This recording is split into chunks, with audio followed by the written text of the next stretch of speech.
김미경의 Reboot Challenge Day 58 Page 255 Epilogue I too wish to go back to the pre-coronavirus world. One Sunday afternoon, after finishing this manuscript, I made a cup of iced coffee and read the whole thing from the first page to the last. I felt a sense of unfulfillment which happens every time I finish writing a manuscript. I told myself I wish I had just one more week to work on it. But I also felt a sense of bitterness in my heart. I told myself I wish I had never had to write a book like this. Why did I feel this way after working so hard to write it? In fact, Mr. Kim's Reboot is a book that was never planned. It would not have been published if it hadn't been for coronavirus. I guess that explains why I felt bitter and even sorrowful. To be honest with you, I miss the pre-coronavirus times every day, and I wish I could return to these days again. If I had a choice, I would go back to the pre-coronavirus world in a heartbeat. Sure, there is a hidden opportunity in a crisis, but can a crisis ever be better than a peaceful daily routine? That's more, the world is evolving so fast in the aftermath of coronavirus that we are forced to rack our brains like we've never done before, just to keep pace with it. We need to know about digital transformation, artificial intelligence, and blockchain. Frankly, these concepts are difficult to understand, and they make our lives even more complicated. Had there not been coronavirus, we might have simply stayed the same until we retired. But now, there is no way to avoid them. We cannot last more than a year without learning about them. It's annoying because there are so many things that we have to learn now, and it is also a little unnerving because we are not sure if we can do it. When you feel that way, remember how far you've come and try to renew your determination by telling yourself that's how life goes, and there's no law that says I can make it. Every once in a while, I am saddened when I think about what daily life was pre-coronavirus.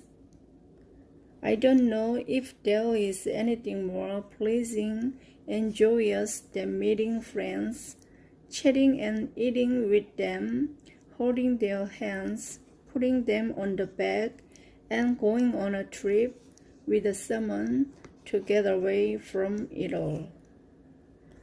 Life is what happens when you meet people face to face and interact with them. When I miss those days, I look at photos from a year ago, in which I was speaking and jumping excitedly in front of an audience of 1,000 people. In the pictures, people are sitting shoulder to shoulder without social distancing, and there is a fever in the air as people clap their hands, cry, and laugh. And I am in the scene. I only allow myself to visit those memories once in a while because it's still too depressing to think of them often. It was the work that I loved most and that I've been doing almost every day for the last 30 years, but now it feels like nothing more than memories encapsulated in photos. Those who had no boundary between life and work will understand it.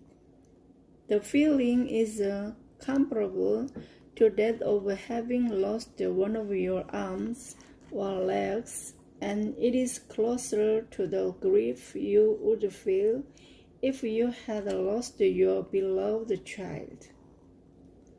The ache won't go away with a simple sorry or look for the silver lining. It hurts.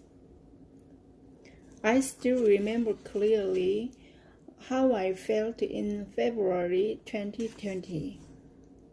It was the day when I had no speaking schedule and the day when I realized that there would be no more speaking in the foreseeable future. I felt as though I had been dropped in a strange place, even though I came to the same office as usual and the same employees as usual were there. I had instantaneously landed in a different world, as if I were being pushed away. I felt helpless and sad, and the sense of loss. Having the thing I loved most taken away from me in an instant was devastating and filled me with deep sorrow. Those feelings were followed by numerous other emotions which broke me down. I felt like a pathetic human who could not take responsibility for the company, and I felt as though I were suffocating as day after day I watched money hemorrhaging from our accounts. I'm sure that at this moment, many others share the same feelings.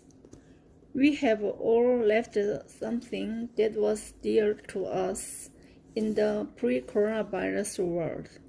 Each of us has lost something precious, the cherished routines in which we laughed and chat with friends at school or work, co-workers we cared about, the companies, shops, and customers who provided us with a living and made up our field of dreams. And in my case, the time I had with my audience when I was on stage. We have an excruciating sense of loss. Many times while experiencing these emotions, I wanted to return to the old days. I didn't want to accept this reality. But the moment I knew that the post-coronavirus world was quickly settling down and forging a new order, I had no time to hold on to the sense of loss. I had many things to do in order to keep and protect my family and my company.